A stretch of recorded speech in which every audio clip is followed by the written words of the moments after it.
Hi friends, welcome to our channel. இன்னைக்கு நாம தேங்காய் பர்ஃபி எப்படி வீட்லயே செய்யலாம்னு பார்க்க போறோம். ஃபர்ஸ்ட் டைம் நீங்க இத ட்ரை பண்ணா கூட ரொம்ப சூப்பரா வந்துரும். எப்படி செய்யலாம்னு பார்க்கலாம் வாங்க. நான் இந்த மாதிரி அரை மூடி தேங்காய் எடுத்துர்க்கேன். அதை நான் இந்த மாதிரி ஸ்டவ்ல வச்சு சூடு பண்ணிறேன். சூடு பண்ணிட்டு அதனோட ஓடு அப்போ சீக்கிரமா கலந்து வந்துரும். அதுக்காக மட்டும் தான் இது சூடு பண்றோம். இத நீங்க அடுப்புல வச்சு கூட இத சூடு பண்ணி அதனோட ஓட பிரிச்சு எடுத்துக்கலாம். இப்போ நாம தேங்காய் ஓட்ல இருந்து தேங்காயை மட்டும் தனியா பிரிச்சு எடுத்துக்கணும். கத்தி வச்சு லைட்டா இளக்கி கொடுத்தாலே போதும், சீக்கிரமா கலந்து வந்துரும்.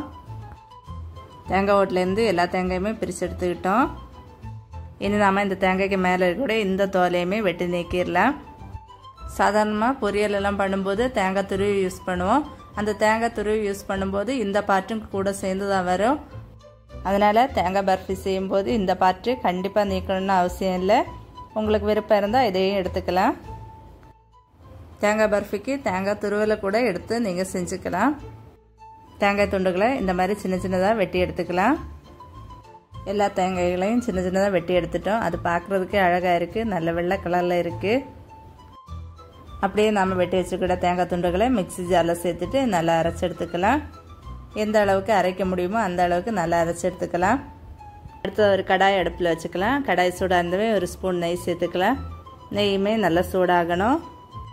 நெய் நல்லா சூடாக இருந்தவே நாம் அரைச்சி வச்சுருக்கிற தேங்காயும் சேர்த்து நல்லா வறுத்துக்கலாம். தேங்காய் ஒட்டுமே கருகக்கூடாது. தேங்காய் லைட்டாக வறுபட மட்டும்தான் செய்யணும். தேங்காய் கருகிடுச்சுன்னா தேங்காய் பர்ஃபியோட கலரும் டேஸ்ட்டு எல்லாமே மாறிடும். தேங்காய் அரைச்சப்போ தேங்காய் எல்லாமே சேர்ந்து வந்துருச்சு. இப்போ தான் வறுத்தப்போ தேங்காய் எல்லாமே உதிரி உதிரியாக வந்துருச்சு. தேங்காய் நல்லாவே வறுபட்டுருச்சு. இந்த அளவுக்கு வறுபட்டா போதும். இது கூட 5 ஏலக்காயை தட்டி சேர்த்துக்கலாம். ஏலக்காய் உங்கள்ட்ட விருப்பம் போல் நீங்கள் சேர்த்துக்கலாம். அடுத்ததான் இது கூட அரை கப் நாட்டு சர்க்கரை சேர்த்துருக்கேன். இது ரெண்டையுமே சேர்த்ததுக்கப்புறமா இன்னும் நல்லா கிளறி விட்டுக்கணும். நாட்டு சர்க்கரை பதிலாக நீங்கள் கருப்பட்டியோ வெல்லமோ சேர்த்துக்கணும்னு விருப்பம் இருந்தால் அது கூட சேர்த்துக்கலாம். கருப்பட்டி வெல்லம் இந்த மாதிரி எல்லாம் சேர்க்குறவங்க இந்த மாதிரி நேரடியாக சேர்க்க வேண்டாம். வெல்லம் அல்லது கருப்பட்டி யூஸ் பண்ணுறவங்க பாகு எடுத்துட்டு அதுக்கப்புறமா தேங்காய் கூட சேர்த்துக்கணும். அடிப்பக்கத்தில் இந்த மாதிரி நல்லா இலக்கி விட்டு இதை நல்லா கிளறி விட்டுக்கணும். சில நாட்டு சர்க்கரை நம்ம இது கூட சேர்க்கும்போது கொஞ்சம் தண்ணி மாதிரி ஆகிரும்.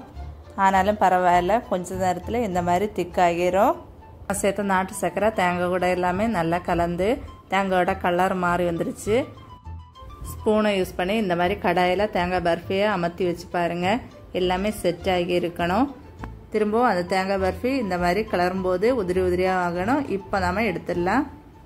நாம் பர்ஃபி பிளேட்டிங் பண்ணிடலாம். நான் என்னோடய தேங்காய் பர்ஃபியை அப்படியே வாழை இலையில் வச்சு தான் இதை கட் பண்ணி எடுத்துக்க போகிறேன். நீங்கள் பிளேட்டில் வைக்கிறீங்கன்னா நெய் தடவின பிளேட்டில் வச்சுட்டு ஷேப் பண்ணி எடுத்துக்கோங்க. வாழை இலையில் தேங்காய் பர்ஃபி வச்சதுக்கப்புறமா இந்த மாதிரி 2 சைடும் மடித்து அதனை ஷேப் பண்ணிக்கணும். நடுவில் இந்த மாதிரி கை வச்சு ஷேப் பண்ணிக்கலாம். அதுக்கப்புறமா இந்த 2 எண்டும் நம்ம மடிச்சு எடுத்துக்கணும். இன்னும் மீதி இருக்கக்கூடிய 2 எண்டையும் கூட நல்லா இந்த மாதிரி மடிச்சு எடுத்துக்கிட்டேன். நான் இதை அப்படியே மடிச்சு எடுத்துட்டு சீக்கிரமாக சூடாகிறதுக்காக ஃப்ரீசரில் கொண்டு வச்சுக்கிட்டேன். 10 நிமிஷத்துலேயே ஃப்ரீசர்லேருந்து எடுத்துட்டேன். அதனோட சூடாகிறதுக்கு மட்டும்தான் அப்படி வச்சேன். நீங்கள் வெளியே வச்சு கூட சூடாற வச்சிடலாம். வாழை இலையில எடுத்தப்போ நல்லா செட் ஆகி இருந்துச்சு. அடுத்தது நாம் இதை பீஸ் போட்டு எடுத்துக்கலாம். நீங்கள் உங்களுக்கு என்ன ஷேப்புக்கு வேணாலும் பீஸ் போட்டு எடுத்துக்கலாம். தேங்காய் பர்ஃபி ஈவினிங் ஆனதுக்கப்புறம் கூட ரொம்ப சாஃப்டாக ரொம்ப டேஸ்ட்டாக இருந்தது. ஃப்ரெண்ட்ஸ், நீங்களும் இந்த மாதிரி தேங்காய் பர்ஃபி வீட்டில் கண்டிப்பாக ட்ரை பண்ணி பாருங்கள். எப்படி இருந்துன்னு கமெண்டில் சொல்லுங்கள். ஃப்ரெண்ட்ஸ், மறக்காம எங்கள் சேனலை சப்ஸ்கிரைப் பண்ணி சப்போர்ட் பண்ணுங்கள்.